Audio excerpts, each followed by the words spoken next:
I hate looking at text manipulation in JavaScript. It just makes me sad. Of course. We got a for loop with an iterator. That's great. Good, nice language. For I equals 0, I less than words dot length, I plus plus. Seriously?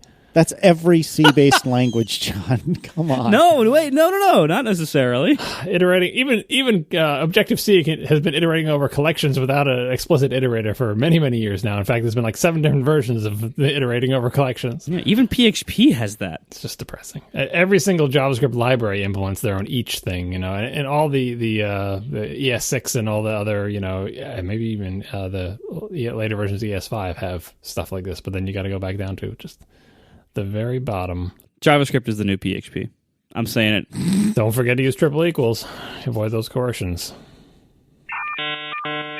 We should probably do some follow-up. So Chris Adamson wrote in to tell us about Audiobus. Do you want to talk to us about that, John? Sure. I think it was Marco who misled us in the last program. Yep, that was me. About Audiobus being a network thing. Chris says Audiobus never relied on network loopback for interprocess communication. There's a blog post by Michael Tyson, who I think is one of the creators. We'll put a link in the show notes, and it explains that the earliest versions of Autobus used MIDI sysx messages, which allow for arbitrary buffers of data to be sent across the MIDI bus. Later, he migrated to Mach ports. I know what those are, which Apple's MIDI messaging is built on top of. So there's Audiobus. Audiobus was getting a bad rap on the last episode. It is not as crazy as we made it sound. And how about the Inter-App Audio Framework?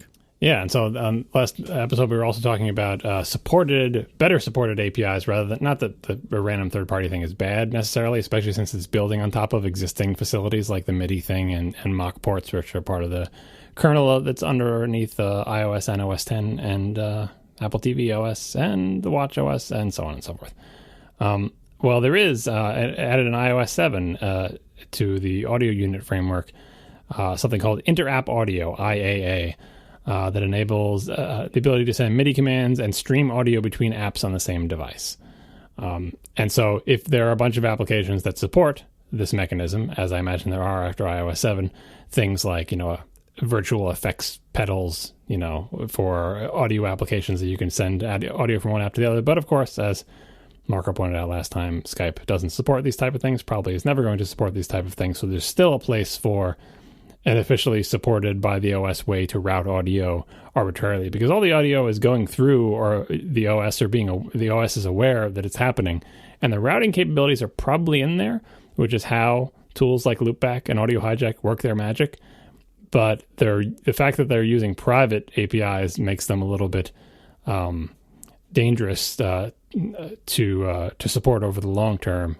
So it would be better if Apple, instead of forcing every single application developer on an entire system to write to a new API, especially if those applications don't consider themselves audio apps, like most of these APIs are for people who are making music applications to work together. I think it would still be nice for the OS to expose the mechanisms that are so clearly there to control the audio routing at the OS level, rather than just at the individual app level, cooperating with each other through the OS. So, Marco, tell us about lightning-only headphones, as John Casey asked about. Yes, this is not confusing at all. So John Casey asked about something, John and Casey, and I will be talking about it. So basically, he threw out an interesting idea regarding the future of the iPhone 7 not having a headphone jack, probably, and a future in which headphones are lightning only. He said, many headphones come with detachable and replaceable cables. Any chance Apple might make a replacement cable, not just an adapter dongle? So the idea there would be that Apple sells you just a straight replacement cable for your legacy headphones, and so one end has lightning, the other end has a little skinny thing that plugs into headphones at the top end instead of just being this clunky adapter on the bottom. And of course in the middle they could put a really good clicker, which would be great. So this is a great idea in theory. In practice, it would probably not work very well, because the problem is the end of the cable at the headphone, at the ear cups end of it, that end is not standard. Now, usually it is either another 3.5-inch jack, just like the end by the phone, or it could be a smaller one, the 2.5-inch version, or the 2.5 millimeter, and then around it, you have a similar problem to the very, very first iPhone, where it had that big plastic surround, and you couldn't fit every kind of headphone plug into it. Sometimes the plug would be too wide, like the plastic around the plug would be too wide, and it just wouldn't fit around the housing around the port. That problem exists big time on headphones with replaceable cables, where so often, I'd say most of the time, a headphone can't actually, even a headphone that has a detachable cable, usually can't use another cable made for a different headphone. Usually something about it doesn't fit, or it doesn't click in right if there's some kind of locking mechanism or something like that. So in practice, the end of the headphone cable on the headphone, on the ear cup, is not standardized enough, even among the ones with removable cables, to make it possible for somebody to make like a general purpose aftermarket replacement that fits a lot of them. That being said, Apple could, of course, make like one that works for all Beats, or at least the most. Beats doesn't have that many popular models. They could cover those and cover a large portion of the Apple headphone using population. That is not saying it's likely they would do this. I think the most likely answer is they wouldn't address it at all, and the answer would just be, well, buy new headphones or use our adapter. Do all Beats have detachable cables? I don't know enough about them to say if all do. I know many of them do. And generally speaking, detachable cables are something I always hope that headphones have, and I always ding them if they don't in the review, because especially for desk headphones, it's not as necessary because you tend not to wear those out. Portable headphones, they're constantly being wrapped up and unwrapped and put in bags and taken out and everything. And so like there's a lot of stress on the cables, and usually what makes headphones die, what makes headphones go bad or stop being usable, is usually one of two things. Usually either the wire frays near one of the ends, usually the phone end, but if it's a permanent cable, it can also fray at the place where it meets the ear cup. Or if they're Beats, they literally break in half. Because because if you're on if you have a plastic headband, when you put headphones on, the headband has to stretch out a little bit, and then so it's constantly being stretched and unstretched and stretched and unstretched. So the stress of that, if you have an all plastic headband, very often results in the headband cracking right in the middle. That is usually how bad headphones break. Good headphones usually eventually break because the cables go bad somewhere along the way. All right. Anyway. So we have some super important follow-up. The internet, possibly the country, or maybe even the world, would like to know, John, what's going on with your Destiny HUD? We talked about when I had to move my PlayStation 4 off of my plasma television onto a separate gaming monitor because I was playing Destiny a lot, and I noticed that the HUD that is up on the screen while playing Destiny was burning into my plasma screen. So I had to evict the entire console from the television, which was kind of a shame because it looked way better on my TV than it does on this terrible little monitor that I'm using right now. But when I moved it away, I also set a calendar reminder for a year in the future to say, of course you did.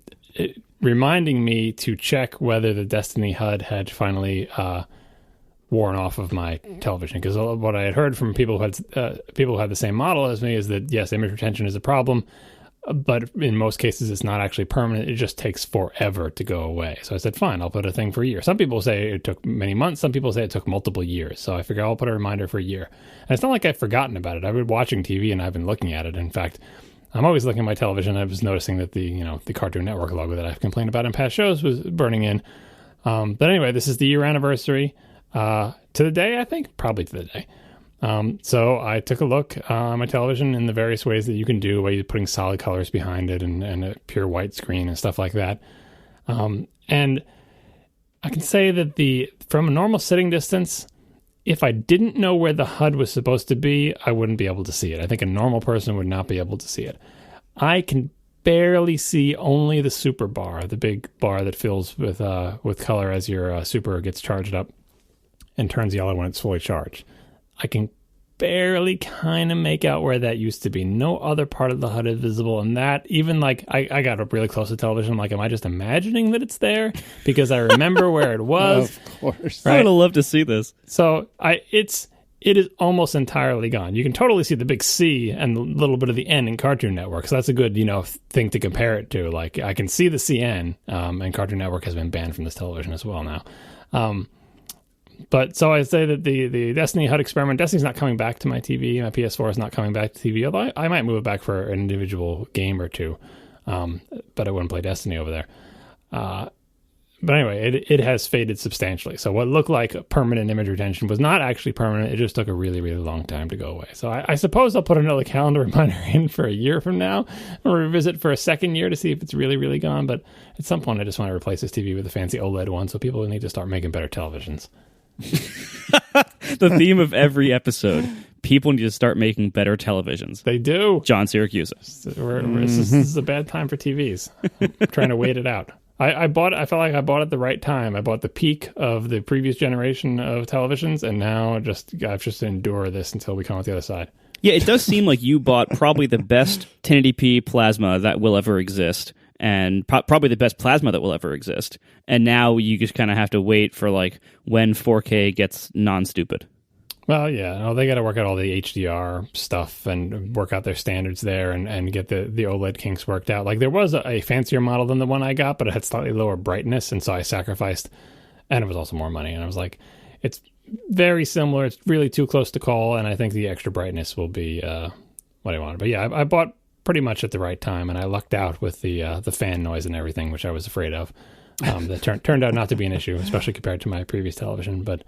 Right now, like when I finally did read up on all the TVs at CES and everything, and now it's like just a battle over the high dynamic range standards and, you know, all those different standards and which channels are going to support what for broadcast and will Netflix support it, and what things the Ultra HD Blu-rays are supporting and what television manufacturers are. And it's a big mess. I really want that to just be settled.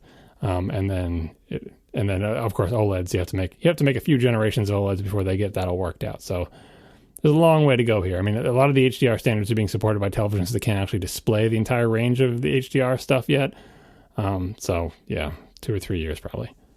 Now, just to prevent us from getting a crud load of email, would you mind reminding the listeners what TV you ended up buying? Oh, I don't remember the name for it. It's Panasonic VT60. Excellent. The ZT60 was the slightly fancier one. All right. Thank you very much. Now, do you want to tell us about pirate eye patches? Because we got a surprising amount of feedback about pirate eye patches. Never in my life did I think we would be getting this serious about pirate eye patches on the Accidental Tech podcast, but here we are. I opened the door on the pirate eye patch, so I might as well finish closing it here. So the first thing to point out, which is not something we discussed last time, is not whether or not the things we said about pirate eye patches helping you see in the dark were actual, it was actually true. Does it actually help you see in the dark? Because we did link to the Mythbusters episode about that. But the larger issue of, did lots of pirates have eye patches? And the consensus on that seems to be probably not. Like, there's no evidence of that. The only reason we think that is because, Hollywood and various movies and stories and famous pirates and Blackbeard and all that other business or whatever. But historical records of pirates, like, were there a lot of one-eyed pirates? Were all the pirates wearing eye patches so they could see better under decks? There's no evidence for that. So that is basically probably completely apocryphal, and not really based on anything. But the other part that we were talking about is, does that actually help you see under decks? And this, I think, is a great example of what I would call testing versus explaining.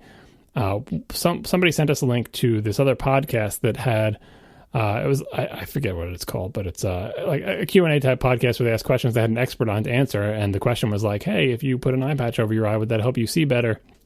Because one eye will be adjusted to the dark or whatever. And the person on this show said their answer contained all correct information, but didn't really lead to the correct conclusion. And the idea was that if you keep one eye under an eye patch, and the other eye out of it, it's not as if the eye under the eye patch, the pupil is going to dilate massively, and the eye that's out of the eye patch, the pupil is not going to. Because in general, if one of your pupils is way bigger than the other, you probably just got hit in the head really hard and you should see a doctor. Like they tend to be the same size. I forget what it's called, like consensual response or whatever. Like your pupils are basically, you've heard it on all the television shows, equal and reactive when they do the little light thing in your eyes to make sure that A, your eyes respond to light by, your pupils getting smaller, and B, that they're equal. If one of them stays open, they want you to go to the doctor really quickly, right? And so they said, therefore, the whole idea of a pirate eye patch is silly, because it's not as if the one under the eye patch is going to have a really dilated pupil just waiting for you to go under decks and flip up the eye patch, right? Now, what the Mythbusters did instead was, rather than trying to think of a theory of why it wouldn't work, they said, well, this is easy enough to test. Why don't we just make a dark place and put an eye patch on someone's eye and give them some silly task, like see how fast, I forget what they were doing on the episode, but see how fast they can accomplish a bunch of tasks in this really dark room. And they tried it without the eye patch, and the eye patch just crushed the non-eye patch one. It was an extremely efficient way to see better in the dark. And so how do you square this circle? Where the explaining thing went wrong is the idea that the size of your pupil is the only thing that determines how well you see in the dark. That is one aspect of it. Your pupil opens up more to let more light in. But the other aspect of it is how sensitive the little things in the back of your eye are. And someone sent us a link to a thing about astronomy, red lights in astronomy, and why you want to use red lights when you're looking up at the stars. And that contains another theory of what helps you see in the dark, and it's the sensitivity of the rods at the back of your eye that help you see in the dark. From this article, during daylight hours, your rods are overexposed, and so they're less efficient. As light gets dimmer, a chemical change allows them to become even more sensitive, and your eyes become dark adapted. It only takes brief exposure to bright light for the rods to overexpose. Once that happens, you have a half an hour or more to regain dark sensitivity. So you really want it to be under the eye patch, not to change the size of your pupil, but to get the rods in that eye, which are not consensual with the rods in the other eye, unlike your iris dilation, to get them to be more sensitive to light. And it's important because if you expose them just for a short period of time, it's going to take like half an hour for them to get back to that super dark sensitive way, because it's a chemical change in the eye and not just a physical change in, essentially adjusting the aperture of your eyeball. It's ISO versus aperture, basically. Yeah. So there you go. Everything you ever wanted to know about Pirate Eye, probably not, because people are still going to want to know why the hell do we think pirates have eye patches. I forget which particular pop culture thing caused us to think that. But regardless of whether or not they had eye patches, if they did, they could use them just like they did in Mythbusters, and it would help them see in the dark better. Fair enough. And do you want to talk about how this relates to programming? Well, I don't know how, the testing versus explaining, I guess, one of my pet peeves as an old cranky programmer is if you hear, whether it's going on between you and another programmer, or you hear two other programmers sitting near you talking to each other about, it's usually some silly corner of the language thing, because people love talking about language, but even could be an API or whatever. Well, if you do this, it does that. And, well, if you call it in this way, that will happen, and this thing doesn't have blah, blah, and they'll just go back and forth for what seems like a really long time, especially if they're sitting near you and talking and you're trying to get work done. And trying 45 to come up seconds. Trying to come up with, explaining to each other, no, actually the language works this way. Oh, you're not accounting for this, blah, blah, blah. Where there's no reason to have this discussion, because in 20 seconds of typing, you can find the answer definitively. You don't have to speculate about what this language feature likes, or is that a syntax error, or how would you do the expression, or is this the correct way to do references, or whatever. Don't speculate. Don't debate it for 10 minutes. Just type it in. There's your answer. And then you can talk about why that's the answer or whatever, but you don't have to do Google search. You don't have to do anything. Especially if you're in a language with a REPL, just find out. So it's testing versus explaining. Explaining and theorizing and thought experiments are a good idea, but when it's really, really easy or, simple or very readily available to test it, just testing is faster and better, and will lead you wrong in its own type of ways if you do your testing badly, but sometimes things are just very simple. So the eye patch thing is we have a theory, we think eye patches help you see better in the dark. Is that true? So easy to test. You could spend all day talking to, doctors and neurologists and theorizing about it, and they'll probably get the right answer. But if you get off on the wrong track and think about, dilation, that's not going to help you there. It's just so much easier to test it. So I don't think Mythbusters knows or cares why it works. They just tested it, and assuming their test is reasonably sound, they come to a useful conclusion in much less time. Before we do the last bit of incredibly, incredibly exciting follow-up, our first sponsor this week is Harry's. Go to harrys.com and use promo code ATP to save $5 off your first purchase. Harry's offers high-quality razors and blades for a fraction of the price of the big razor brands. It was started by two guys who wanted a better product without paying an arm and a leg. They make their own blades from their own factory, an old blade factory in Germany that they actually bought. These are high-quality, high-performing German blades crafted by shaving experts, giving you a better shave that respects your face and your wallet. Harry's offers factory direct pricing at a fraction of the big brand prices. They're about half the price of what you're used to paying for big brand razor blades in the supermarket. Now, the starter set is an amazing deal. For $15, you get a razor, moisturizing shave cream or gel, and 3 razor blade cartridges. When you need more blades, they're just $2 each or less. So an 8-pack is just $15. A 16-pack is just $25. 16 blades for $25 is roughly half the price of what you would pay for the big brand that you're probably thinking of that sells the expensive razor blades in the store. And I would say these are very comparable to those quality and performance-wise, half the price.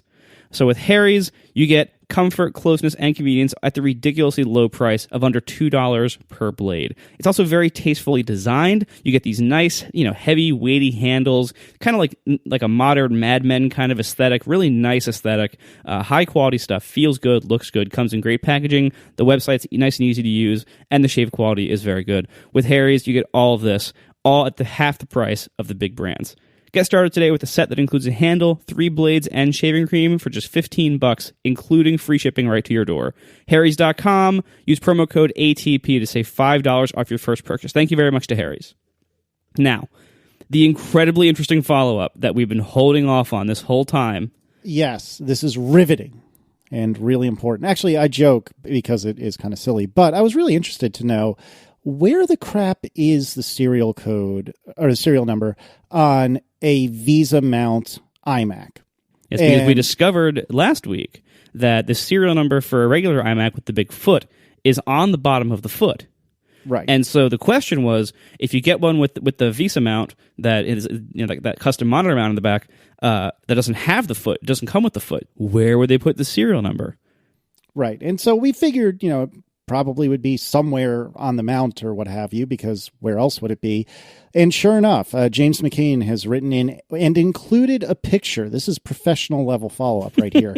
Included a picture of exactly where the serial number is on his VESA mount iMac.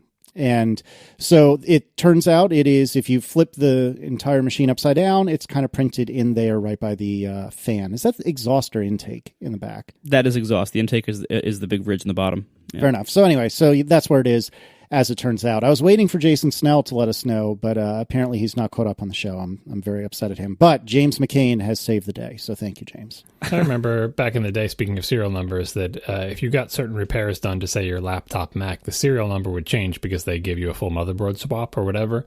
And if that's still the case, especially that's why I was asking if this was a sticker or etched onto the thing, you could end up, you could end up with, if they replace the guts of your iMac, with a machine that has a different serial number than the one that is actually etched into the metal on the device, which could be very confusing to all involved if you're not aware of that. I think I remember we actually had a repair done like that, maybe to a white iBook, maybe like my mom's white iBook or something. We had some repair, and they said, just so you know, your serial number will be changing, but even though it would have the same external case.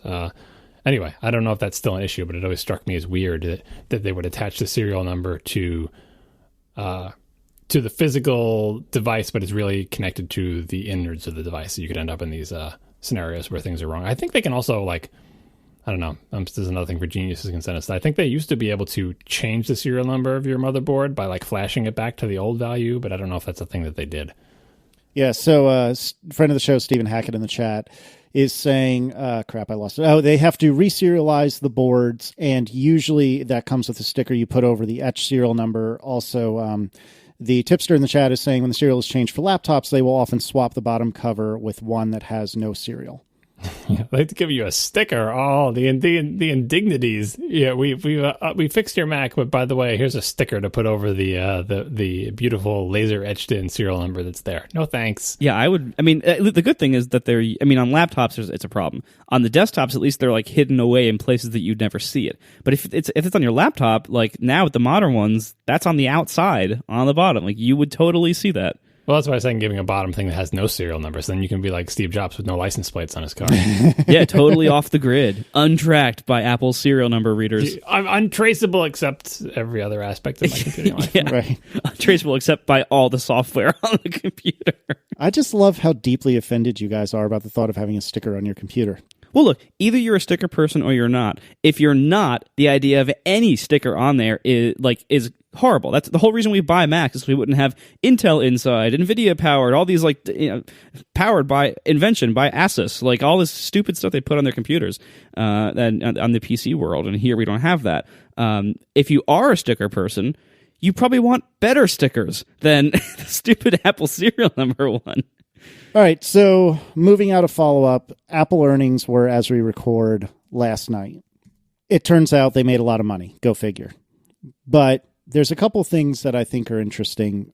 First of all, their guidance for iPhone sales is down a bit. So they haven't said, if I understood things correctly, they haven't said that they've sold less iPhones already, but they are expecting to sell less iPhones in the next quarter. Is that accurate? That's compared to the year ago quarter, right? Because last year there were a number of reasons, and last year there was some overflow from the holiday quarter that was very strong. So some of those happened in the next the next quarter, and so we're not going to have that this year. And then also last year there was tons of pent up demand for the bigger screen phones, and this year that has been alleviated. And then there's currency fluctuations and economy fluctuations and everything else. I don't know. Do we care? Does it matter? Well, I mean, I don't think we care about the details in the way that the people on the financial call do. Like, tell us exactly why this quarter will be weaker than they were. But I'm looking at Jason Snell's 6 Colors post with all the pretty graphs and everything. If you just look at the 4 quarter moving average graphs and try to get a shape of the lines of the various products and how they're doing, it's still kind of hard to tell because a lot of it is revenue instead of units in these graphs. But you can get a kind of idea of where the company is at with its various product lines. Are you guys looking at this page? Mm-hmm. Look at Apple revenue 4 quarter moving average showing the total and the iPhone, iPad, and the Mac. Mm-hmm. Right, so you get a picture of the company here. The total line shows you that the company is still going, from the lower left to the upper right, more or less, if you're going to draw a trend line. Growth, right, good. And then where does that growth come from? You see this iPhone line that is going up, but it's starting to get a little hump at the top of it. Not, it's not going hockey stick upwards. Now it's starting to go more like, ski mogul, mump. I don't know, whatever you want to call it. It's a mound, right? The slope is decreasing, right?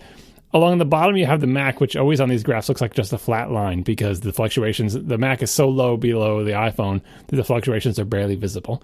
And then you got the iPad, which starts off around the same as the Mac, makes a tentative bid to go to the higher parts of the chart and then says, nah, never mind, and actually dips below the Mac in the most recent year. Yeah, this was not a good report for the iPad. No. Yeah, so look at the iPad one. Look at iPad units 4 quarter moving average. That now it looks like it's it's a hump. It's an upside down U. It starts at the bottom, goes up to the top, and starts going down again. And now we're getting an actual proper hump. I think there's a better one later on if you ever see the iPod graph. Have you ever seen a graph with the iPod on it too? The iPod just looks like it comes out of nowhere, makes this big lump, and goes back down to basically zero. It makes a nice mound in the graph. Here I am in the iPod. Oh, never mind. It had a good run. Yeah, that's over the course of many, many years. But I wish I could find that graph. The things that strike me about looking at the iPod is that the iPod is its hump is even smaller than the iPad's hump, or similar size to the iPad's hump. We thought the iPod was this whole big world-changing Apple is the iPod company kind of thing. It is nothing compared to the iPhone. The problem with all these graphs is as soon as you put the iPhone on the graph, it totally blows the y-axis and you can't read anything anymore because the iPhone is so ridiculously huge, makes so much money, sells so many units that everything else starts to kind of even out. But anyway, I the one thing I put in the show notes about this is I think the iPad is the real story that I'm interested in, at least in these earnings results. Yeah, well, and also one thing before I move on to the iPad is obviously the iPhone is the company. The iPhone is the most important thing in the company by numbers and by many other metrics by a long shot. It's not even close. Like it says down here on this chart on 6 Colors, it's the iPhone made 68% of the revenue in the entire company. The average selling price of the iPhone is incredibly important to the company's financial outlook. And this is why, when I make predictions or when I try to explain things that use the iPhone average selling price as a justification for why Apple did or might do something, this kind of shows you why that might override decisions from Apple about things like what's actually best for the customer or what actually might be the best product. Because everything's in balance with Apple, with any company. Everything's in balance. No company is pure good or pure evil. Everything's always these contending factors that are trying to reach equilibrium, but there's always this contention between them. I don't know if contending is a word, but it is now. Anyway, so with Apple, they're always kind of fighting between what they can make, what's possible to make, what they can ship on time, what's profitable, and what's best for the customer. In the case of the iPhone average selling price, I think they are definitely willing to do moves that will raise the average selling price by a substantial amount, even if it's kind of crappy for the customer. And I think you can look at the 16 gig base size of the phones as one of the biggest examples of this. There is almost no other justification for that. You can look at almost every other reason people gave for that back when we all, discussed it 2 years ago or whatever. And you can rule almost all of them out by other supporting reasons. Like people say, we buy all these phones in our company and no one ever uses more than 16 gigs. Well, you could also say a lot of phones don't use the ear pods that are in the box, but they still include them. Your company doesn't use necessarily like 3D Touch, but that thing's in every phone too. So you can look at any part of it, and you can say a lot of people don't use this. That's not necessarily a reason why the 16 gig thing has to be there and be sucking and be problematic for so many people. Anyway, so Apple is willing and possibly, I wouldn't say forced to, but there's strong pressure for Apple to keep that iPhone ASP up and growing. And so for them to do things that will increase the average selling price by even a little bit, it matters enough, and there's huge motivation for them to do it. And so you look at something like the headphone jack thing, and we're all saying Apple always includes headphones in the box. Well, what if this fall the iPhone 7 comes out with no headphone jack, and they don't include headphones in the box? Then a huge portion of iPhone buyers are going to go spend $30 more when they buy that phone. That's going to be an attachment sale that counts towards the average selling price, I think, of the phone itself. Anyway, however they count for that, they're going to make a lot more money if they do that. You can look at this cynically, and you can say, you can say like Apple will do this for sure because it'll make them more money, and it sucks for us. Or you can look at it the opposite way, and you can say Apple always wants to do what's best for customers. They would never do that for that reason. I think that the truth is somewhere in the middle there. So we have to consider that when we look at what Apple does with the product line, especially in regard to the iPhone, and how that impacts their profitability, even if it kind of sucks for us. And all this financial stuff that comes out every quarter is a perfect reason why they have very strong reasons to have some contention there. I don't feel like they're so wed to average selling price because in the past they've done things that have hurt their average selling price on their products to, like the iPad mini is a great example. But margins, I feel like a lot of those decisions are just as easily explained, if not better explained, by margins. Because like the 16 gig thing, the average selling price argument is this is going to push people up to the bigger model because they don't feel like they can fit in 16. But it could also just result in more people buying 16s. You don't quite know because Apple doesn't break it down like that for us, right? But surely one thing it does is increase margins because it's like 64 already had good margins. And by keeping the lower one in 16, and keeping the prices basically the same, that 16 gigs that they've been including on their phone for years and years, it just got to be getting cheaper for them. And yet the phone price hasn't been dropping year over year over year, so their margins go up. And I think they are really sensitive to their margins. Their margins of, I think it's like 40% or something across the board on all of their stuff. So even if they have to drop the average selling price by selling the iPad mini, I bet they're very sensitive about what are the margins on the iPad mini? How can we bring that down by putting crappier stuff in it? That's kind of always what they're looking for. Can we sell you something with last year's technology in it in some aspect because it saves us money? Whether it's like putting the cruddier camera in the iPod Touch that's not subsidized and they have to maintain their margins, or whatever they put in their low-end phones or even on their highest-end phones, we'll keep the prices more or less the same, but we'll give you 16 gigs for years and years because every year that gives us a little bit more on the margins. And like you said, Marco, anything they do, whether it's average selling price or margins, multiplied by the number of phones they sell, is a tremendous amount of money. And that's a lot of what this call was about, was like foreign exchange rates and, various other quote-unquote headwinds. These fluctuations in how the dollar is valued against the other currencies in the world has, it seems like it's not that big a deal. It's not like we're in some financial meltdown where the dollar is like worthless or worth 10 times more than all the currencies in the world, right? But even minute movement in the foreign exchange rates multiplied by Apple's revenue equals these tremendous numbers. So a lot of the things I saw getting thrown around on Twitter are that like the amount of money Apple lost due to currency fluctuations is larger than the amount of money Facebook made the entire year or something like that. Like just the numbers are so mind-bogglingly huge that the fluctuations in the chart look like nothing. You're like, well, it's a few pixels lower or whatever, but like those pixels are billions and billions and billions of dollars. So it's mind-boggling to even consider this, and that's why I'm so glad I'm not in the financial world, because trying to judge Apple as from a financial perspective is just so weird because of the way the things they value seem so out of whack with the things that like a regular person would value about a company. Oh, they're making a lot of money, they're profitable, they have a lot of money in the bank. Boy, that must be a good stock. They're like, no, where's the growth? Yeah, this is like when stuff like this happens, I am so happy that I no longer buy or sell individual stocks. Like, you know, I'm like, I have mutual funds that include some of these things, I'm sure, but I don't manage that myself, and I don't buy and sell stock anymore.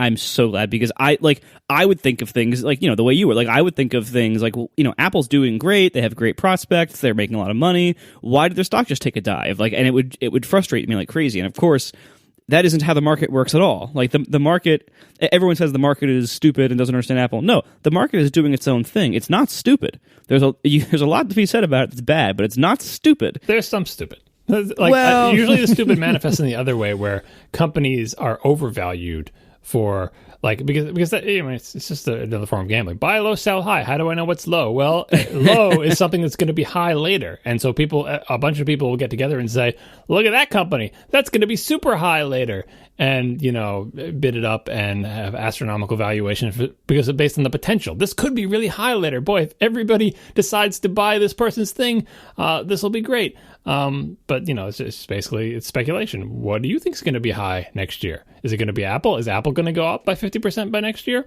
Or is this little company you never heard of? You can buy the stock for pennies, you know? So that's, yeah, it's kind of a sucker's bet. Not really, because you can, in theory, have some knowledge that will help you do better. Witness people like Warren Buffett and everything, I'm pretty sure are not cheating. They're just a little bit better at playing this particular game of poker than other people. So there is it's not all luck. There is a skill-based aspect, but for the most part, like, I don't get too mad about the way Apple is treated by the market, because I have to think, like, I mean, this is what everyone's been thinking for years and years. You're like, well, there's nowhere for them to go but down. They're at the top. But if you had thought that 5 years ago, and 5 years before that, and 5 years, you just put them in wrong. And that's what all the analysts always point out. It's like, every time someone says that Apple's at the top and they can only go down, you just wait 5 years and you make fun of those people, right? But at some point they'll be right, because if not, Apple will have all the money in the world, and we will literally have no money because Apple will have it all. And it's just like Moore's Law. You can't keep doubling forever, because eventually you will have all the monies. Our next sponsor this week is Squarespace. Start building your website today at squarespace.com. Enter offer code ATP at checkout to get 10% off. Squarespace, build it beautiful. Now look, I've built many websites using Squarespace now, and I've built many websites using other means, and Squarespace is by far the easiest way to do it, and it is by far the least ongoing hassle, and the easiest way to get a lot of advanced functionality up quickly. Start any website you make today at Squarespace. If you have to make something, try it there first and see how much you can get done in an hour. And you will be shocked how far you get, how much functionality it has, and how little work you had to do to get there. If you're building a website for other people, it's even better. Because if someone's asking you to build a site for them, if you do it on Squarespace, not only can you hand it off to them and say, here, now you do it. You help yourself. Not only that, but if they need more help, if they need support, if they need any kind of hosting thing or any kind of technical support, they ask Squarespace, not you. You don't support it, Squarespace does. If that's not a reason to do it, I can't help you. If you're making a website for somebody and you want to support it yourself every time something has to be changed or something breaks or they need help, but more power to you. That is not me, though. For me, I tell people to build their sites on Squarespace. They can usually do it themselves right from the start. They just need a slight push for me to say, here, try this. So that's what I advise all of you. Try making a site on Squarespace. Next time you have to make a website, give it an hour, see how far you get, and I bet you will stick with it and just leave it there, because then you're done and you can move on to do anything else with your life. Check it out today. Squarespace.com to start your free trial site. There's no credit card required to do a free trial with Squarespace. Squarespace.com, start a free trial, and make a site. If you like it, please make sure to use the offer code ATP when you sign up to get 10% off your first purchase. Once again, that's code ATP at sign up to get 10% off your first purchase. Squarespace, build it beautiful. What I found interesting about this is that the iPads are down, and down fairly big, which in and of itself, I know we have already covered that, but having just gotten a new iPad and now being able to unlock, if you will, all the multitasking features in iOS 9, I have fallen in love with my iPad again. And I know that a lot of our friends, even in ones like Mike Hurley, who were kind of aggressively anti-iPad very recently, are now falling in love with their iPad Pros. So what gives? Am I weird in that I really love my iPad mini? And is Mike weird in that he really loves his iPad Pro? What is going on that apparently a lot of people have fallen out of love with the iPad? I'm going to answer the easy questions first. Yes, you're both weird, but that's not neither here nor there. That is a separate thing entirely. Thanks, I was thinking about this, and I think like now that we have a nice shape to this graph, and now that we can clearly see that it's like this, enough time has passed where we could be like, it's not replacement cycle, it's not some other thing that we like. It's just basically like this is starting to take the shape of the other type of devices, and although I still am totally signed up with the idea of the interface that we all know and love in our phones eventually being the thing that supplants what we currently know as the PC. Whether or not the iPad does it, I'm not sure. But the way I'm conceptualizing the iPad now, which I think kind of explains like your attitude towards it and Mike's and everything, is that currently, for now, the iPad is a specific product, not like the tablet in general, but the iPad is a specific product I see as filling two main roles. First, it is a rich toddler's toy. And that is like, because I mean, and I'm lumping myself in that. My kids have iPads. They are the kids of rich people, right? In general, like most of the people I know who live in the similar place that I do, have suburban lives, professional jobs, they have iPads they give to their kids. Sometimes they're hand-me-down iPads or whatever. But just like, I see a lot of iPads that are used by kids, right? So it is and I say toddlers because once the kids get older, they want a phone, right? Yep. And that's obviously, a separate thing. And the other thing the iPad is to use Steve Jobs' parlance, it's a truck. The iPad is the truck of the world of, iOS and touch devices or whatever. Most people don't need a truck. Most people get away with the car, which is called their phone. That does everything they could possibly need. But some people, the weird people, need a truck. Not just the iPad Pro is the truck, but the entire iPad line is now revealing itself as a truck because everyone else is saying, you know what, the phone is fine. The phone is all I need. Phone does everything I want. And then in the other realm that you could say, if it's not a rich toddler's toy, what about the non-rich toddlers? I think tablets still have a role for, for everybody, for little kids in particular, because it's like a great little child's toy, but they just buy cheap Android tablets so they can watch YouTube. I think like if I replaced my kids' iPads with like $99 Android tablets just played YouTube, they would be mostly satisfied. Like that's mostly what they do with it is use it to watch YouTube. It doesn't take too much to run YouTube. So in the current life of the iPad product line, they seem like a product that has a much, much narrower appeal than the phone, and that's what they're really competing with is the phone, not the laptop at this point or whatever. So in that light, I think it's a good move for Apple to have finally gotten off its butt and done the iPad Pro, which by the way doesn't factor at all into these results, and I wouldn't expect them to move. I mean, it factors some, but like the iPad Pro came at the tail end of the results that we're looking at right here. But that's not a mainstream product, right? It's never, so anyway, if the iPad's going to be a truck, make a better truck for crying out loud, right? Yeah, like, in the original analogy, the PC or the computer was the truck and the, iOS devices were the cars. And I think the PC still is the truck and the iPad is like maybe the El Camino or like the whatever what's that Subaru half truck thing? Oh God, I know exactly what you're thinking about. I can't place it. The Baja, that's it. The yes, Subaru yes, Baja. yeah. It's like it's neither a great car nor a great truck. It's kind of in the middle there.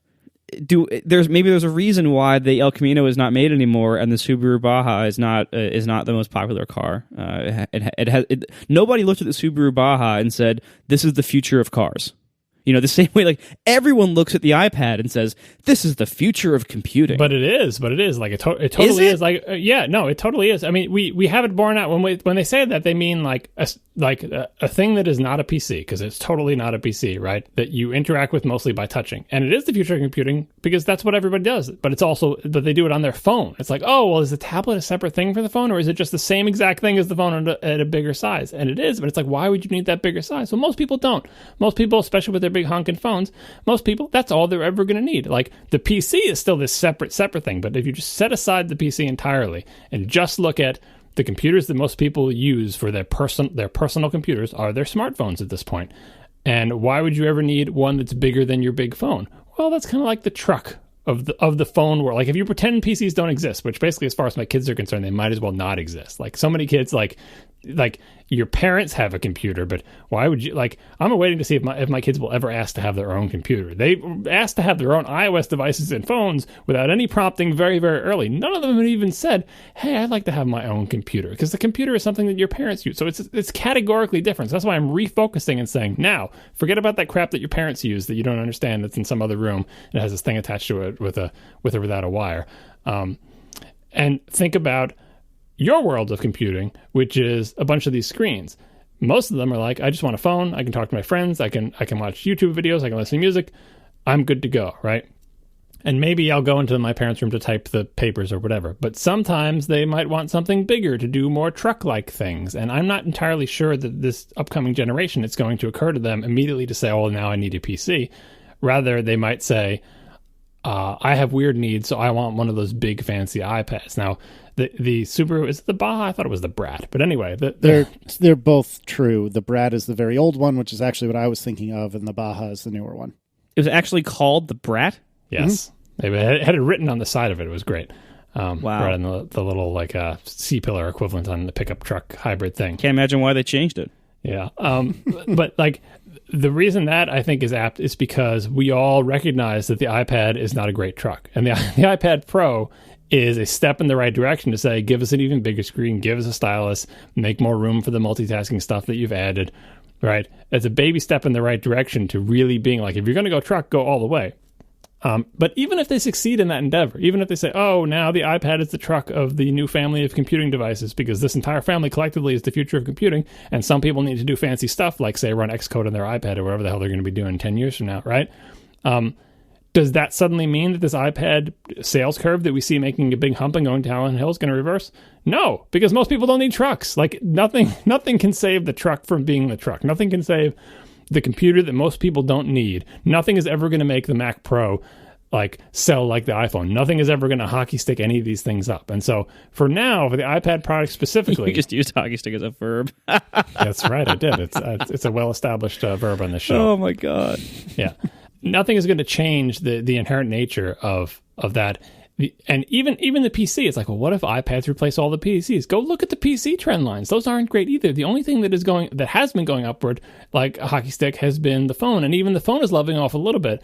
At a certain point, and the reason the phone is leveling off, I feel like, not with Apple specifically, but eventually with everybody, eventually there's only a certain number of phones you can sell in the world. Once every single human alive, babies, adults, everybody has a smartphone, then you're just fighting over how many, then you're just fighting of who gets to sell them, right? So you can have 100% market share. I sell a phone to every single human alive on the planet, but you're never going to get more than that, right? So eventually all these curves have to level off. And smartphone really is the type of product that can have that kind of penetration.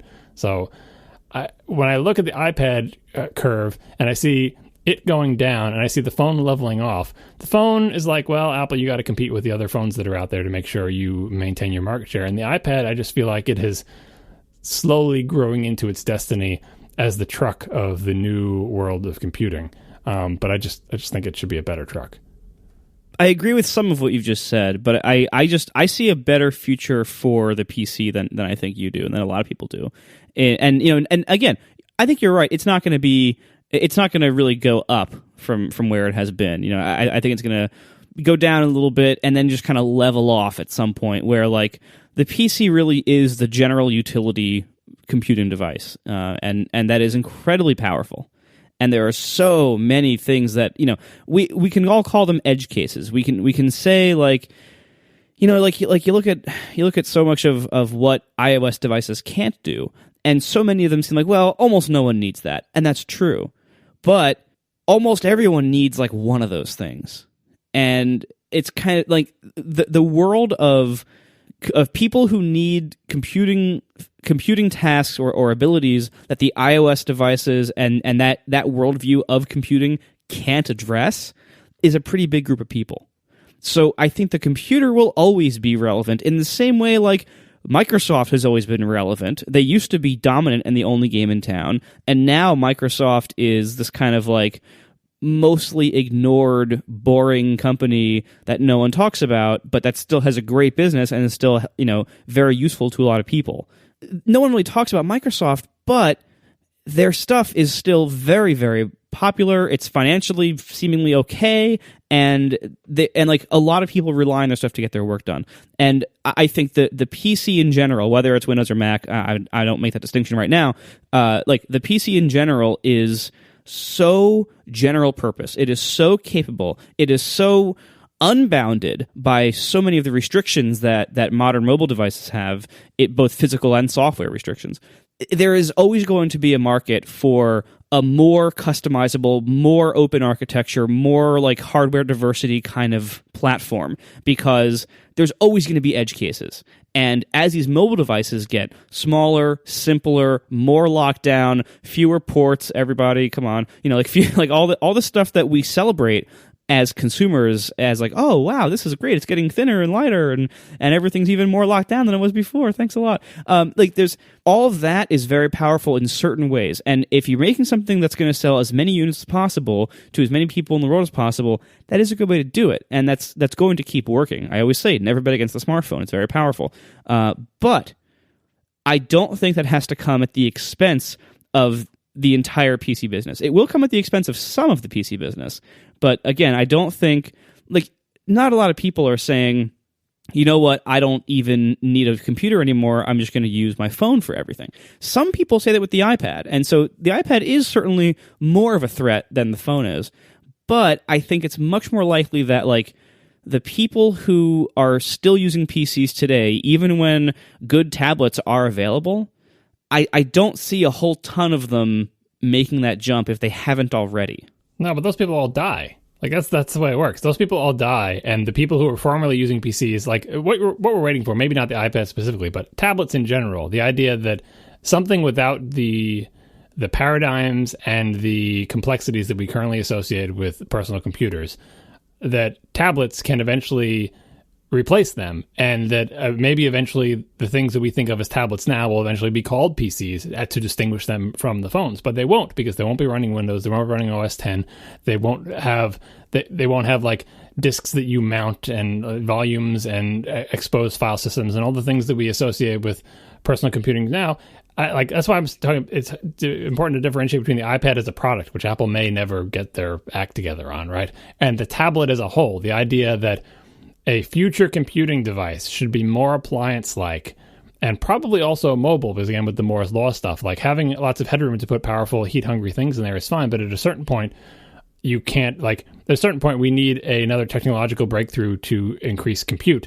And if we can't do that, then you just basically say, well, the fastest CPU in the entire world fits in a battery-powered device, and we haven't figured out how to make it faster because we haven't figured out how to do quantum computers or optical computing or anything yet. So in the meantime, enjoy your quote-unquote PC, which is basically a big honking tablet, because that's what 2 generations of children know how to use, and they have no idea what the hell you're doing with that freaking mouse. They just want to touch the screen, right? So whether Apple is the one that does that or somebody else, long-term, after we're all dead, I think the total market for people who need to do computing besides using the appliances in their home and their phone will probably be about the similar size of the quote-unquote PC market today, but I would expect tablets to slowly cannibalize that. Well, maybe the whole line on the graph stays about the same, while above it floats all the other mass market devices.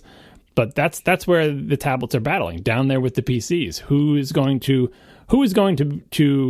get these people who need more than a phone to do their job? Who is going to serve them? And right now, it's the Mac versus Windows computers versus a whole panoply of tablets versus Surface versus Chromebooks versus, all these things that are like PCs and post-PCs battling out, and I just have to give the edge to the ones with less legacy crap that are more understandable for people to use, even if right now they're just not powerful enough, as we talked about the last show, to actually replace those. So I think we'll all be gone by the time it happens, but I just look at my kids and my kids' kids. Having a television is going to be, I can't even think of a good analogy, but it's going to seem like having like a plow in your backyard to till the fields. I don't know. It's going to seem weird. Well, I agree with you, John, more than I do Marco, that I think that the PC as we know it, again, like Marco said, Mac or PC, the personal computer as we know it is not terribly long for this world for almost everyone. And I agree, John, that the future is going to be touch, or something after touch. Or VR, right? Or VR. Well, I think the future is not this beautiful new iMac that I just bought myself. But where I'm having trouble is, why then is the iPad so sharply down? Like, I understand what you're saying. It's not powerful enough. It's not doing enough right now. But geez, if the iPad really is the future's truck, don't you think it would at least maintain or not have such a stark downward slope? No, because I think they misfired on the iPad. I think they thought things were further along than they were. And so there was the initial burst of like, hey, this is the future. Everyone's going to love it. And then everyone realized, you know what? I can do all the same stuff on my phone, especially when the phones got bigger and more powerful. Then it was like, oh, well, never mind. Just give those ones to the kids. Like it's like a burst of enthusiasm followed by the realization that it does not provide enough additional value. And so that's why I feel like it's tapering off. Well, I think there's a number of factors here. First of all, I think that the value of a tablet in general, if you use it for productivity tasks, then the iPad is very competitive. But I think what most people use tablets for is entertainment. And I think I'm not saying you can't do work on an iPad, but I think a lot of people, I think the market bears that out, that a lot of people use their tablets primarily for entertainment purposes. And if you're doing that, there's a lot less reason to get specifically an iPad over any other tablet out there. And there's tablets, that cost nothing. Tablets are cheaper than like gas. Yeah, if you can play Flappy Bird and you can watch YouTube videos, that cover, you can play a couple of really simple games and watch YouTube. As far as my kids are concerned, it would be like indistinguishable from an iPad because they are not using any of the iPadiness of the iPad. They are just literally watching YouTube forever and then playing a couple of games. Exactly. So that's problem number one the iPad has, is that like in phones, I think what people tend to use phones for, kids are a different story. And I do want to separately address that. John, you and many other people make predictions about the future of PCs being dead because their kids don't ever want to use a PC. But a lot of people are making that assumption based on kids who are, I think, too young to make that determination. Because if you think about the kind of things that an iPad's really good at and the kind of things a computer's really good at that an iPad isn't very good at, the overlap between what most kids used to use computers for, which is a lot of entertainment stuff and some very light browsing and light work, that kind of stuff you can do on an iPad much better. But that's not to say what if your kid starts wanting to be productive in multitasking kind of ways, things that you can do on the iPad, but it's easier or better on a computer. Or if they develop a hobby of I want to try programming. That's hard to do on an iPad. Again, not impossible, but hard.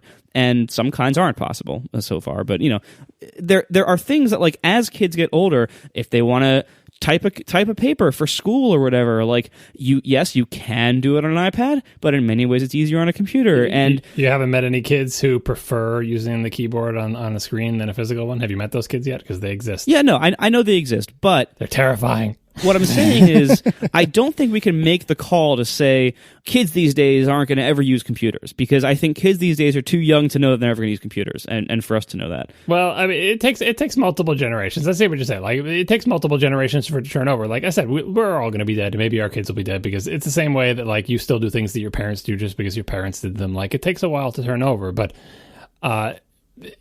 the options available, like you said, the options available to them. My kids are all in a house with plenty of Macs and plenty of iOS devices, and the only reason they ever touch the Macs is to play Minecraft on a bigger screen. And maybe that's a valid use case. It's well, see, they like the big screen, but if I had my PlayStation attached to the television, they'd probably play it there with the controller. I don't know. Anyway, as we can see from the iPad curve, I think the current crop of tablets, iPad and all others included, are not yet up to the task of doing things that the kids do. So when the kids have to type papers, they do end up using it, or using Chromebooks in school or something like that. And the Microsoft Surface is another take on this of hey, we're both things at one. We're the old computer and the new computer at the same time. That definitely seems like a transitional fossil to me.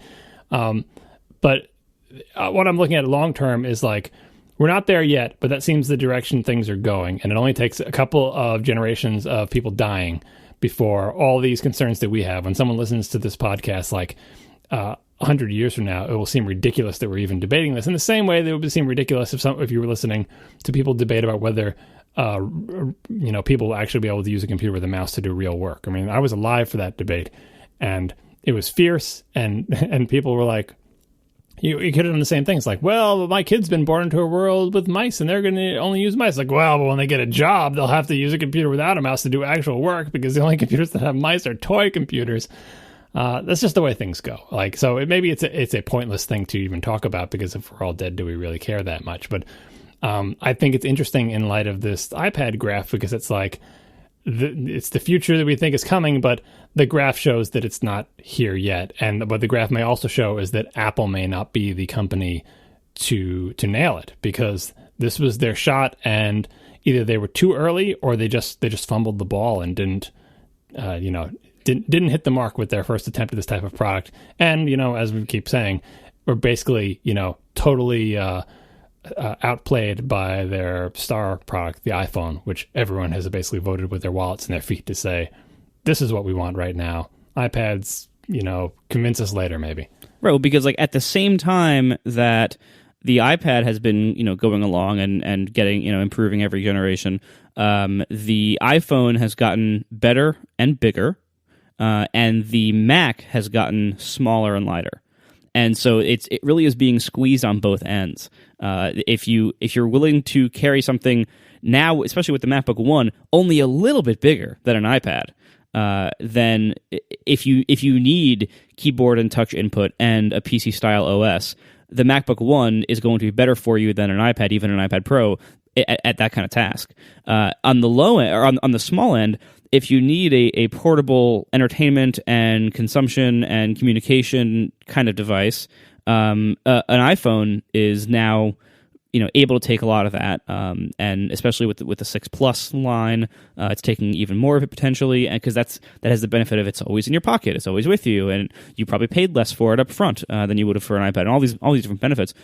So it's being squeezed on both sides. Then it's being squeezed from the bottom, from the low end, because all these cheaper tablets that also can play YouTube and play some games and browse the web, all those cheaper tablets are coming and eating the whole bottom end of it. So it's being attacked on so many fronts.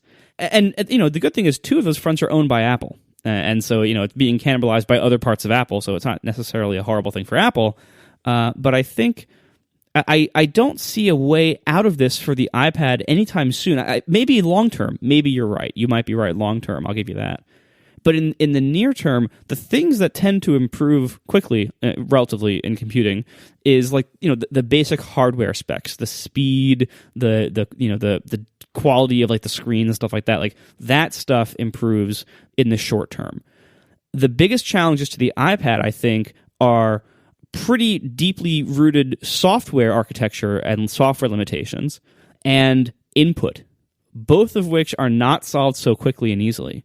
So I don't think, you talk about how iOS could get better for productivity use, and it's things like rethink multitasking and files. And that's those are big things. Those take years to possibly develop or to realize that you need to rethink if you do. That's a very slow moving thing. And then input is oftentimes not solvable. There just isn't a way to make a 9-inch laptop with a keyboard that humans can use comfortably. There's limitations like that where you're just fighting physics and the physical world, and you just can't win those fights a lot of times. And tablets certainly are challenging in regards to how to fix input, how to make input that is good for both casual lean back on the couch use and also productivity use. And that is a very hard problem. It might not be possible to solve, and it's the kind of thing where progress is made very slowly, if at all. Yeah, you're talking about cannibalization, and that's the other takeaway of this thing is when you look at these little lines, you look at that iPod hump that's here comes the iPod, and then it arcs over, and then you look at the Mac. I forget, I tried to find this graph, but I think someone tweeted and I can't find it, but it was a graph over many, many years, not just the last 5 or 10 years, but from the 90s all the way up to the current time. And you look at the products, and it's like little fireworks. The iPod launches up into the sky, not too high, and then hits the ground again, right? And the iPad launches up into the sky and is arcing over to starting to be on its way down again. And you look at the phone, and the iPhone goes into the stratosphere, but then eventually starts leveling off, right? And so you can't see the other side of that thing's arc. The only line on the entire graph that is basically has any kind of, uphill slope for the entire length of it is the Mac, and it's like way down at the bottom, kind of blending with the x-axis. You can barely see it, but you can see it is a little bit higher. It does go up over year, a tiny little bit, and it's insignificant or whatever. But it's interesting that trend line, because it started off as like the loser in the PC market, so it never had a lot of market, never had a high height to come down from, and it has been steadily gaining. It has been gaining market share while Windows loses it or whatever. So it does have a good graph, an uphill climb, even though it's insignificant. But when you look at all those other things, what Apple is hoping for, when you mentioned, is, all right, so Apple makes products that make these little arcs, right? Every product has a lifetime. The iPhone arc doesn't seem like it's even half over, or maybe it's exactly half over, right? If you would extend that graph out, however optimistic and pessimistic you want to be about the iPhone arc, you draw that. What you need is another lump. You need another big arch in that thing. So what is the new product that is going to come? Like, the watch isn't even visible because it's too new, so who knows what that's going to be like. But Apple's whole thing is, what is the next big thing? What is the next line that's going to be on our graph? Maybe that line will never go up as high as the phone or whatever. Or maybe it will. Maybe there's some VR thing out there. Maybe it's the car if you want to do revenue, because a lot of people have cars and they cost a lot more than a Mac or a phone. So the ASPs are really good on cars, but the margins are much lower. So I don't know what it is, but like that's one of the reasons that investors are cranky about Apple, because they look at all these lines and they see all these little arcs and they're like, all right, well, I think we've played this out and we feel pessimistically that the iPhone is at its peak and now it's going to go down. So where is the next arc, Apple?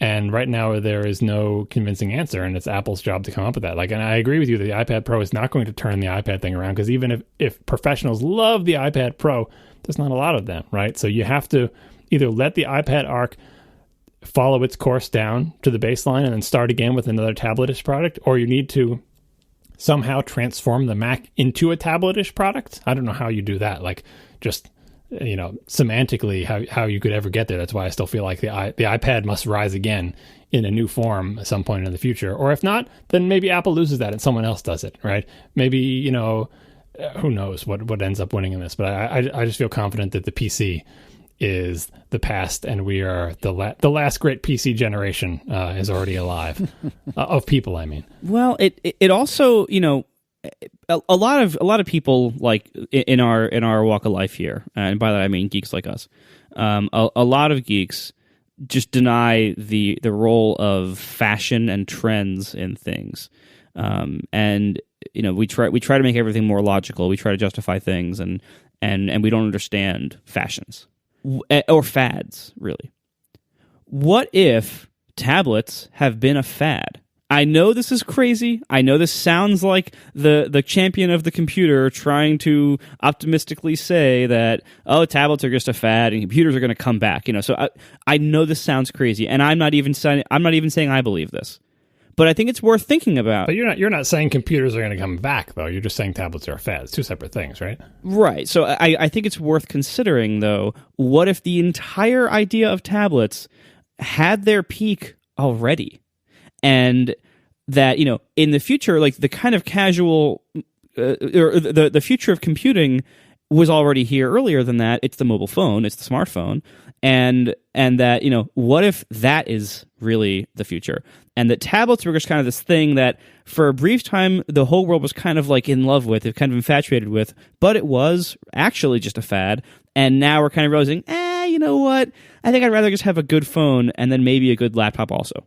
All right, I've considered it and I reject it. That's fair, but I think a lot of people are not considering that as a possibility. But I think the data actually, like if you look at this iPad sales graph, that looks exactly like what's going on. But that's just the iPad, though. That's why I keep differentiating. Like, there's the iPad, which maybe Apple blew it on, and then there's the concept of a screen about the size of a piece of paper or bigger that you hold in your hands. And I would even include in tablets a screen that's much bigger than a piece of paper, like the iPad Pro that you hold in your hand, right? Or even a bigger thing that sits on your desk. I would say is basically a big piece of glass that you touch that extends down into the portable range. But as I've always said, I can imagine a desktop replacement that is more like a drafting table, and just the utility of essentially having a magic piece of paper that can show anything that it's piece of paper size.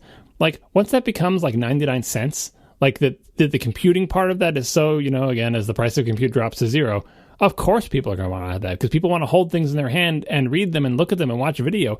And maybe that won't be an iPad anymore. Maybe it'll be something that comes in your cereal box that you unroll, and it's like there's no and you can say, oh, that's not a tablet. It is, though. It's like basically a screen that you hold in your hand that is way bigger than a phone, and that is absolutely not going to die. Whether Apple has any role at all in that product line remains to be seen, which is why I say the iPad is an open question. But there's a reason everyone was all gaga. Like the fad part that I think you're sensing about tablets was like, oh, this is like those science fiction books I read. This is like those movies I saw. It's like the future. Like how many movies had, oh, you just hold this magic, even before, flat screens existed, when everything was all CRTs.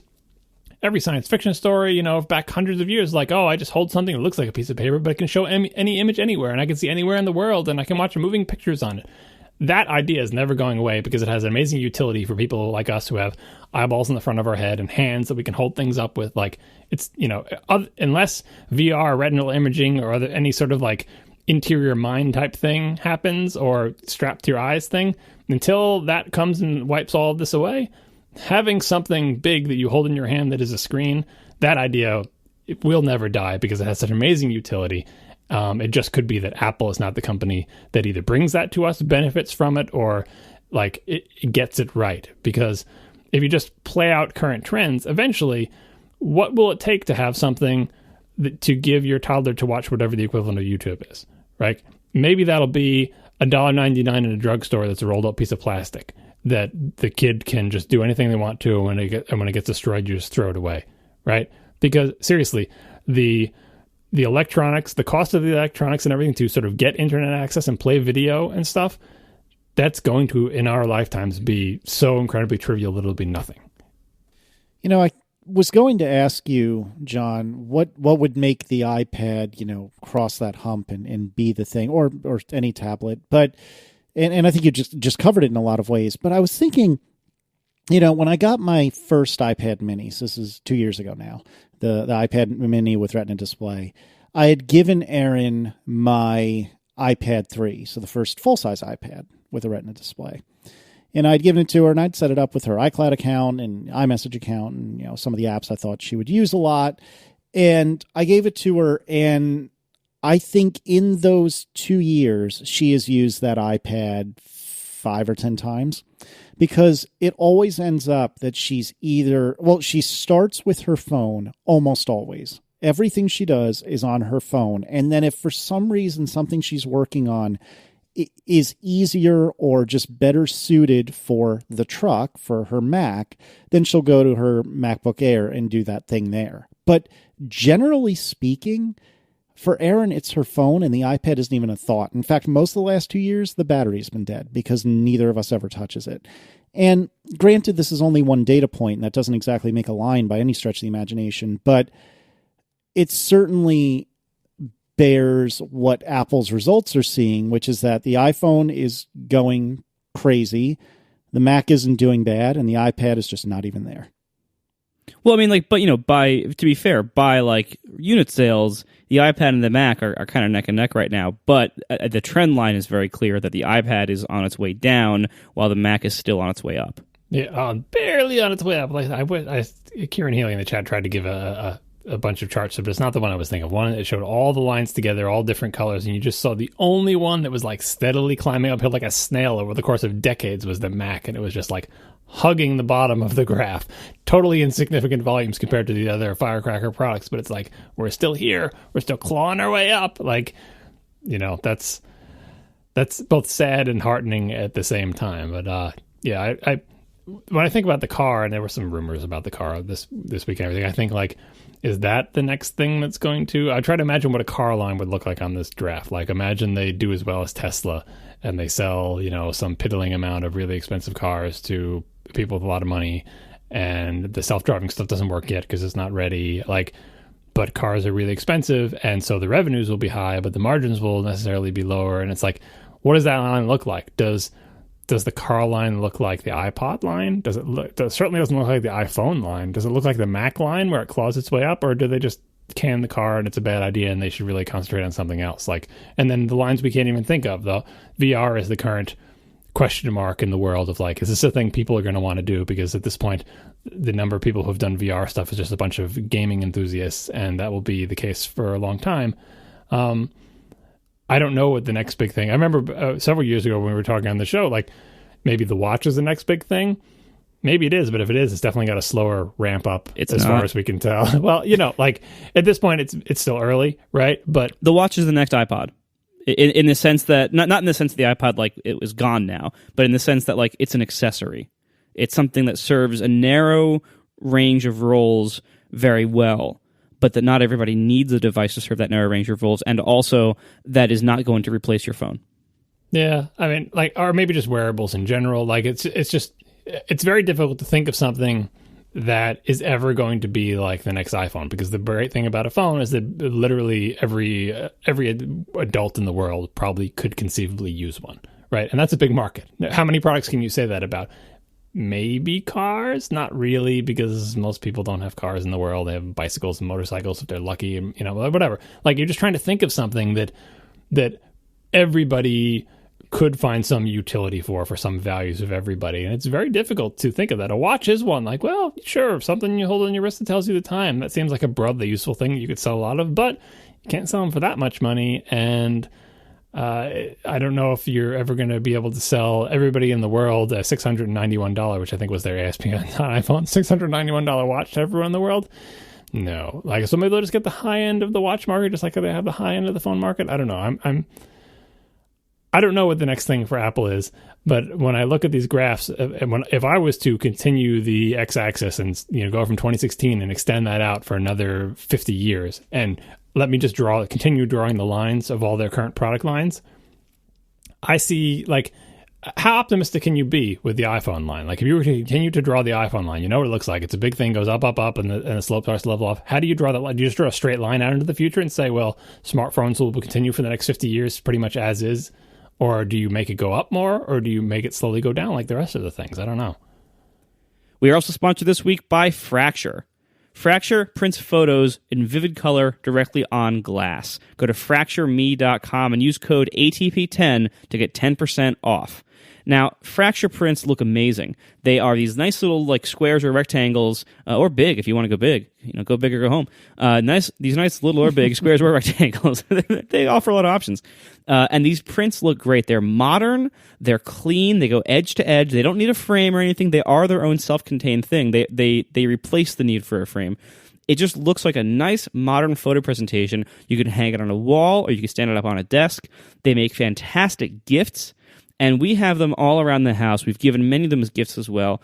People love these things. They always compliment them. We always hear about how much people love them.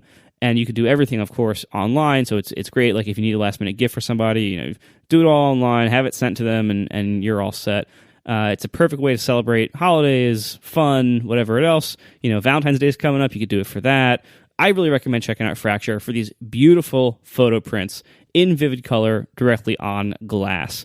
And they're all assembled by hand by their small team in Gainesville, Florida. So there's quality checking and everything. And this is a very, very nice human, small company here that you're dealing with. So good people over there.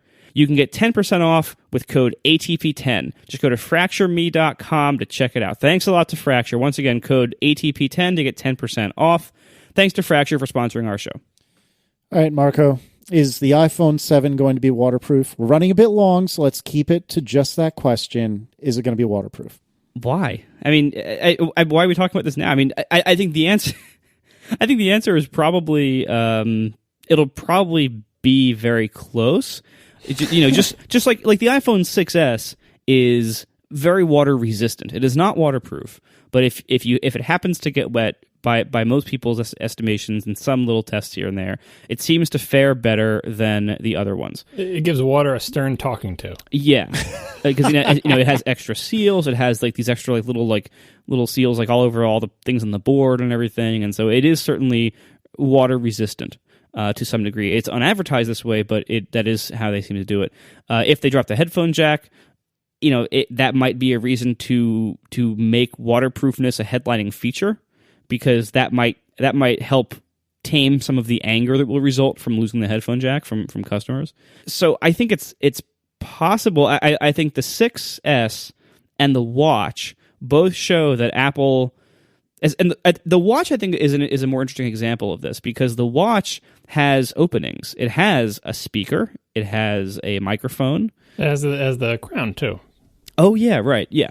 And actually, in traditional watches, the crown is usually the hardest part to waterproof. It's opening with a moving part in it and everything. Anyway, so you have they clearly have the ability to make things that are very water resistant, possibly waterproof. The only question I think is how waterproof will it be, and whether they will advertise this as a feature, or whether it will just be quietly water resistant the way the 6S is. Yes, that was the question. So what's your answer? I would say probably. To which one of those, like the advertising or the fact that it will actually be? I would say it is very likely that it will be more water resistant than the 6S, which is already pretty good. So I say the chances of it getting more water resistant are very good. The chances of them advertising that, I would give it maybe like a 60% chance. They probably will advertise it, but not necessarily. But I do think if they do actually delete the headphone jack, then that would make it more likely that they would advertise that as a feature, because that would help justify that decision. Yeah, I think I mostly agree. Like, the reason I put this in there is because, like, electronic devices don't become more water resistant by accident. So in the past phones that Apple seems to have been making more of an effort to seal them up. Again, totally not advertised as. You probably shouldn't, put your phone in water. Many people kill their phones by putting them in water, right? But some part of the engineering process for these phones is, even if it's not about water, maybe it's just about dust or whatever, like they are making an effort to seal these phones up tighter. I don't see any reason that effort trend would diminish, especially since many of their competitors do try to advertise their phones as waterproof, and Apple knows better than anybody how many people drop their phones in the toilet and come into the store and are sad about it and know the whole water resistance for their warranties. Like, they have this info. They are trying to make their phones more water resistant. So I think the only question is, do they start advertising? Like, have they crossed the threshold at which they can start advertising? Because obviously they know, like, they're not going to advertise it until they can be very sure, like they are with the watch, like to spec it out and say, here's how we think it will perform and blah, blah, right? By the way, even the watch, they barely advertise that it's water resistant. But there's expectations with the watch. Like, they under-promise and over-deliver with the watch, because there's like, you totally shouldn't put this in the water, but realistically speaking, it's like, Craig Hockenberry's swimming in the ocean with his, like, every single week for God knows how long. Like, when he tells us that his watch has been killed by the water, then we'll maybe know that what the limits are. But seriously, like, it's basically, waterproof enough. But they don't say, like, you're right, they don't say much about it, because, like, they have the specs, and it's like watch specs. You can go in and you can see what the little numbers are, and they have all these standards or whatever.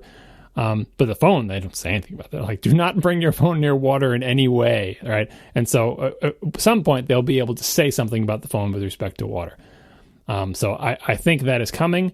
I just don't know if it's the iPhone 7 or 8 or 9 or whatever. And if I had to put a percentage on it for the 7, I would say, the reason I put it is I so want this to be an advertised feature of the iPhone 7, but I just feel like that even if they ditch the headphone port, they need one more generation to really go full waterproof. But I hope I'm wrong. So I'm going to put it at slightly under 50%, but I hope I'm wrong. So even if they ditch the headphone port, there's still a lightning port, right? Unless we go full inductive. Yeah, I mean, like, there's always going to be openings. I don't think the headphone, it's what Marco said. Like, it's not so much that getting rid of the headphone suddenly makes it possible to be waterproof. It's that it's a nice thing to be able to say when telling people that you took away their headphone port. Yeah, because there are ways to waterproof certain ports, and the design of the port can make it easier or harder. I'm sure Lightning was probably designed with that in mind. With in mind to have future devices be more water resistant, or to make it easier to do it. All that being said, one thing that I find promising about this is that one of my common criticisms of Apple design, especially recently, that I think seems to be getting worse, honestly, it seems like the newer products that come out oftentimes seem to ignore what customers actually need, like the problems that we face in the real world and what we actually want out of our devices, and instead, give us things that we weren't really asking for, even though they might be nice, but just things we weren't really asking for, like, increased thinness and lightness is one of the most common things. So, you get things like, like the MacBook One with its, really controversial keyboard. I'll be nice to it tonight. Well, a really controversial keyboard that was made in the name of thinness. It's like, well, we didn't need it to be that thin necessarily. Things like the iPhone, the best example that I can give on the phone is battery life, where so many people would love for their phone to get better battery life. And most people don't say, I wish my phone was thinner.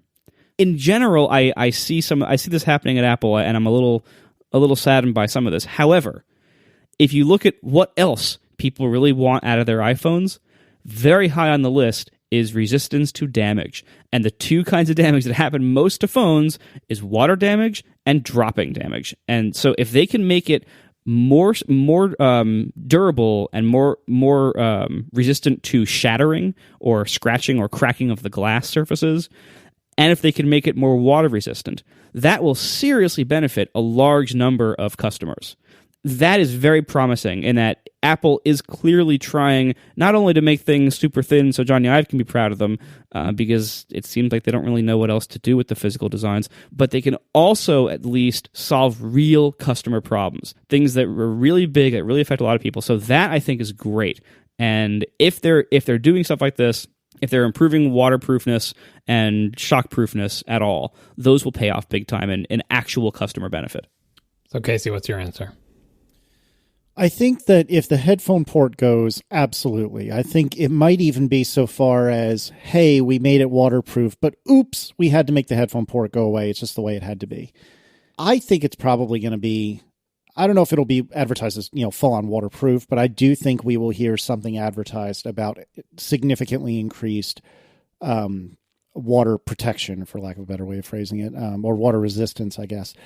I'm having trouble wrapping my mind around how this would work while still having a lightning port. And I can't help but wonder, could we do not only inductive charging, but inductive data? I believe that's called Wi-Fi. Well, touche. Fair point. Yeah, but I don't think I think they're going to still have a lightning port. And I think lightning port probably, because it's their own port and they can do whatever the hell they want with it. And it has always been kind of like a non-traditional sort of software controlled port where it's not as if you're making a spec for the whole world to build and you tell them what the pin outs are and you have no control of what's at the other end of those pins because they're all like hardwired pins for different voltage levels or whatever. It is entirely up to Apple. So I feel like the lightning port is the least of their concerns. Probably the trickiest parts are the baffles around the speakers and microphones and stuff, because they've done it on the watch already, but to do that and still have a reasonably high quality speaker and microphone assembly, which they seem to be concentrating on in recent iOS devices, it all seems within the realm of possibility. And that's why I think in the past few years of devices, they've been slowly but surely gaining expertise in how to do this, all the while not telling anyone any about it at all. And the only reason we're finding out about it is because people on YouTube are dropping their phones into water and then filming it and seeing what happens. At least they finally stopped blending them. I think that phase is probably over. Yeah. Did you hear all the things like the best waterproof electronics things? They just use distilled water or something without any free ions or whatever, so they can't conduct electricity. And you can put basically any electronics in that, or so the theory goes. Whereas if you use tap water or something with minerals or impurities or whatever, that it'll short out your phone. Yeah, do not put your phone in water. Is the lesson. Even if they make this water resistant one, don't make it in. I think Marco was. Now we're trying to keep this just a waterproof, but smart to bring up the dropping thing, because Apple is kind of stuck on that one until some kind of materials change, because they pick glass for a reason and they try to keep making tougher glass, the glass that's more resistant to breaking and bending, like the super Gorilla whatever glass, and trying but the bottom line is, if they just put plastic on it, it would be super durable, but it would be terrible. You think Johnny Ive can't handle things now with the camera protruding, although I don't entirely agree with that. But forget it. They want glass because it feels nice, it feels expensive, it doesn't get all scratched up and gross. All of the great qualities of glass that we love, the reason why glass is the right choice for the phone, the one thing it has against it is it does tend to shatter if you drop it onto asphalt just the right way. So I don't know how they get out of that bind, because if the goal was make it so I can take this phone and throw it on the ground like I'm spiking a football and it survives, make the whole thing out of Fisher-Price plastic. It's not as if there's a hard drive disk head to crash inside there. It's extremely durable, except for the fact that it would feel terrible if we made it out of Fisher-Price plastic, and it would get scratched up and it would look gross and it would be a worse product. So at least waterproof is something they can do. with dropping, not quite sure what they can do there. And instead, we all just cover our phones in cases that look like big Fisher-Price plastic. Well, some people do. My case is not saving my phone. Did I tell you that my wife dropped her big Plus? No. That was a while ago. It was a week after she got it, and it just slipped out of her pocket or whatever, from basically waist height onto the cement sidewalk, completely shattered. Oh. That's why you get AppleCare Plus. Yeah. Well, in her defense, the Plus is really easy to drop. Yeah. Well, it was her first, like, she was getting used to it. It was in the silicone case, but that didn't save it. But yeah, no, and shattered, we all see shattered phones all the time. I just feel like there's no way out of that other than to keep leaning on your glass manufacturers to make it stronger and better. But until we get transparent aluminum, I guess, from the Star Trek movie. Wow. Would that be worth something to you? And we're done. All right. Thanks a lot to our 3 sponsors this week, Harry's, Squarespace, and Fracture. And we will see you next week. Now the show is over. They didn't even mean to begin, 'cause it was accidental. Oh, it was accidental. John didn't do any research. Marco and Casey wouldn't let him, 'cause it was accidental. Oh, it was accidental. And you can find the show notes at atp.fm. And if you're into Twitter, you can follow them at CASEYLISS. So that's Casey Liss, MARCOARMENT, Marco Arment, SIRAC, USA Syracuse. It's accidental. They didn't mean to. Accidental. Tech podcast so long. Why do we still have a lightning port? Why not go inductive charging and just say the hell with it to having a port at all? My friend has one of those things. I forget what it's called, like the key charger or something, QI or whatever. He uses it with his iOS devices. It's a case that you basically put on your phone and it plugs into your lightning port. And then it's a very thin case because all it really has to do is have a big, like, sort of inductive contact thing. And you just put it on, he likes it, you just put it on these little stands and it charges it, I would assume, slightly slower than the other things. But yeah, why do they not have that? I don't know. I'm not entirely sure it is a clean win. You think, isn't that better in all ways than a wire? Setting aside performance entirely, is it better? I don't think it's better in all ways than a wire because the charging thing takes up more room. Yeah, because like imagine like if you're traveling with your phone, you go to plug it in like in a hotel or something. Look at what it is with the watch today, and imagine it like the watch but bigger, basically. Like bringing the watch with you is kind of a pain in the butt because of that big cable, and it like doesn't really stick very well to it, and like when you're like traveling somewhere, that kind of sucks. Whereas the phone, like you plug in this thing and you can swing the phone around like a rope from the cord. And it holds it. I mean, you shouldn't, but you probably can, and it will probably hold. Like Accords are just really, really practical in the real world, even though they are totally unsexy, and they offend the sensibilities of geeks like us who are like, why can't everything be wireless? But the reality is, like, in practice, they are just really good, really simple, really cheap, and they suffer from very few of the downsides of inductive charging. For like I know speed is actually a big issue. How much current you can get through an inductive charger at once safely in that kind of situation. I'm pretty sure that the cord still wins at a pretty big margin. And looking forward to the future, it would be ideal if our phones charged even faster, especially if the batteries keep getting smaller. It would be ideal if they could charge faster, which means more current, which means the cable will still win. So supercapacitors, that's all you need. We haven't talked about that. Supercapacitors, that's the current 5 to 10 year technology that's going to make our phones charge in 15 seconds. Mm-hmm. Yeah, well, you still need to get all that current across, though. But you were mostly addressing inductive, but I think that the other thing out there is the whole try not to cook the people in the room by carefully directing microwaves to exactly where your phone is sitting. And in that case, you would go to the hotel, you would have all your devices with you, and all you do is plug one wall wart into the wall, and it would charge every device in the room at the same time. Hopefully not cooking your insides when it does it. Yeah, and you'd be sleeping 5 inches away from one of them. Yeah. Well, technically you could do that. Kind of, sort of. I don't know if that would be legal, but like, I'm trying to think of things that would be a clean win. Because I think we would all agree that if that could work and not cook people, using whatever technology you want to make up about some future technology, that would be a win because it's better than plugging things in.